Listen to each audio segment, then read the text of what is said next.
जोया स्प्रिंगवाला द्वारा अडानी की कुछ फर्मों के मुनाफे में गिरावट दर्ज की गई, वहीं सभी कंपनियों ने 31 दिसंबर 2022 को समाप्त तिमाही के लिए राजस्व में वृद्धि दर्ज की। वित्तीय वर्ष 2023 की तीसरी तिमाही के लिए कमाई का मौसम करीब आ रहा है। अडानी समूह ने मिश्रित परिणामों की सूचना दी है। समूह की Q3 FY23 आय 31 दिसंबर 2022 को समाप्त तिमाही के लिए जारी की गई है। इसकी कुछ कंपनियों के लाभ में गिरावट देखी जा रही है, लेकिन प्रत्येक कंपनी ने राजस्व में वृद्धि की सूचना दी है। हालांकि कमाई की सूचना हिंडनबर्ग रिसर्च की रिपोर्ट के प्रसार के बाद दी गई है, जिसमें आरोप लगाया गया है कि अडानी समूह जानबूझकर धोखाधड़ी में लिप्त है। रिपोर्ट का संख्याओं पर कोई प्रभाव नहीं पड़ता है।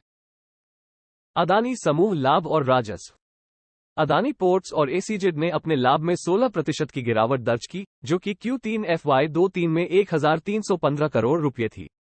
अडानी पावर में भी 96% की गिरावट देखी गई, जिसमें कुल 8.7 करोड़ रुपये का मुनाफा हुआ।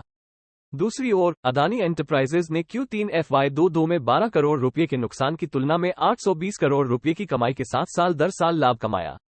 Adani green energy, Adani total gas और अडानी विल्मर ने भी क्रमशः 110%, 17% और 16% की वृद्धि के साथ लाभ दर्ज किया।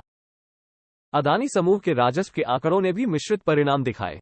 अडानी एंटरप्राइजेज ने राजस्व में 42% की वृद्धि के साथ 26,951 करोड़ रुपये की सूचना दी।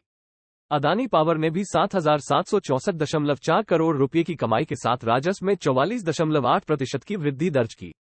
अडानी पोर्ट्स और ACZ, Adani transmission, Adani green energy और अडानी टोटल गैस सभी ने अपने राजस्व में वृद्धि दर्ज की। अडानी ग्रीन एनर्जी ने 53.5% की उच्चतम वृद्धि दर्ज की।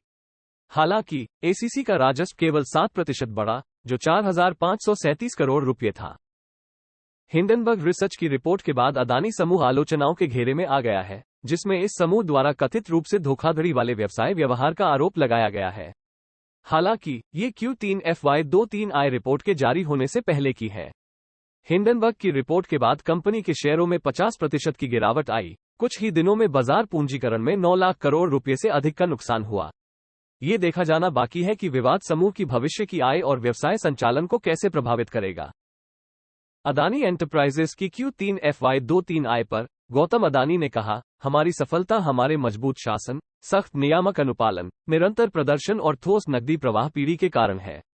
बाजार की मौजूदा अस्थिरता अस्थायी है और लंबी अवधि के मूल्य निर्माण की दृष्टि के साथ एक शास्त्रीय इंक्यूबेटर के रूप में AEL मध्यम उत्तोलन के दोहरे उद्देश्यों के साथ काम करना जारी रखेगा और विस्तार और विकास के लिए रणनीतिक अवसरों को देखेगा।